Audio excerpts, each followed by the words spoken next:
유타주에서 함께 살던 룸메이트 2명을 살해한 혐의로 기소된 30대 한인 남성 유영금 씨에게 징역 25년에서 최고 종신형이 선고됐습니다.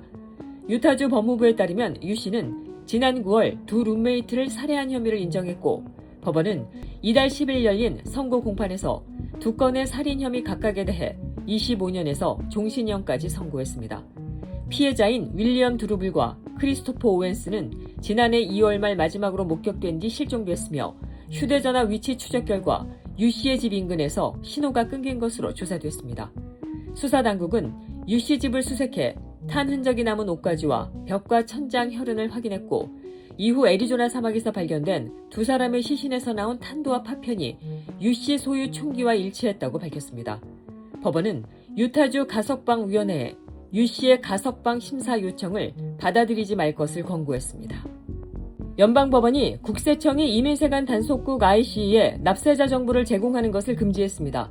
워싱턴 DC 연방법원 콜린 콜라 코텔리 판사는 지난 21일 IRS가 이민 단속 목적으로 민감한 납세자 정보를 공유하는 것은 납세자 비밀보호법과 행정절차법을 위반한 것이라며 금지 명령을 내렸습니다.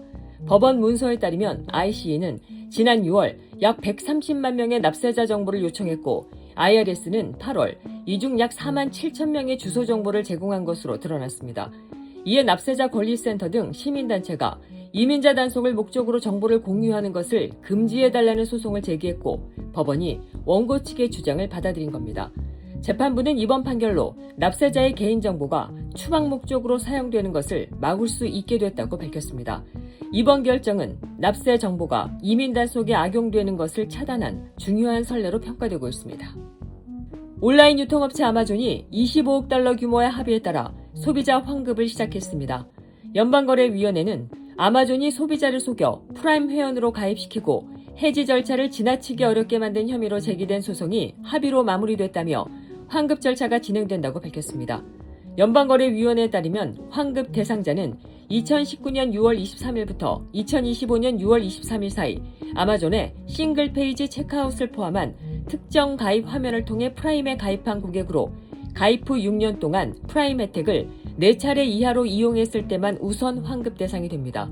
환급액은 최대 51달러로 아마존이 발송하는 이메일 안내에 따라 페이팔이나 벤모로 지급받을 수 있습니다. 기한 내 신청하지 않으면 아마존 프라임 계정에 등록된 주소로 수표가 발송되며 수표는 60일 안에 현금화해야 합니다. 이번 25억 달러 합의금 중 15억 달러가 소비자에게 환급되고 나머지 10억 달러는 연방거래위원회가 부과한 민사벌금으로 사용됩니다.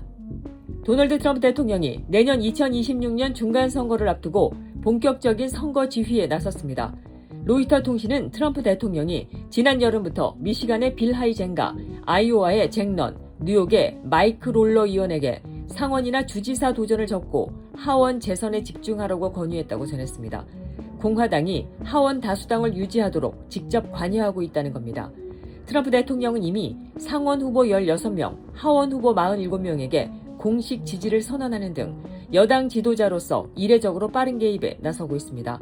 지난 11월 4일 지방선거에서 물가와 생활비 문제로 공화당이 타격을 입자 즉시 참모들을 불러 공화당이 물가 이슈를 주도해야 한다며 자신의 경제 정책 성과를 부각하라고 지시하기도 했습니다. 전문가들은 이런 조기 개입이 현대 미국 정치사에서 매우 드문 일이라고 평가합니다. 공화당이 하원을 내줄 경우 트럼프 대통령에 대한 세 번째 탄핵 시도가 가능하다는 점에서 이번 중간선거는 트럼프 대통령 개인의 정치적 생존권이라는 분석도 나오고 있습니다.